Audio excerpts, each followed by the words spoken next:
Scooty কিনতে এক বস্তা কয়েন নিয়ে দোকানে হাজির কৃষক। তিল তিল করে জমানো পয়সায় স্বপ্ন পূরণ করলো মেয়ের। চাষি বজরং রাম।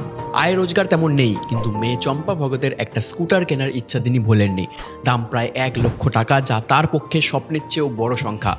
কিন্তু বাবা হার মানেননি। প্রতিদিন সামান্য কিছু কয়েন জমাতেন একটা টিনের বাক্সে।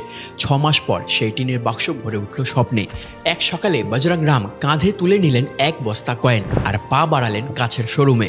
শোরুমের কর্মীরা প্রথমে অবাক, পরে সবটা শুনে তারাও চোখের জল ধরে রাখতে পারেননি। কর্মীরা বিরক্ত না হয়ে শুরু করলেন কয়েন গোনা। প্রত্যেকটা যেন এক একটা দিনের আশা, এক বাবার ত্যাগের প্রতীক। শেষ পর্যন্ত হিসেব মিলল 40,000 টাকায়।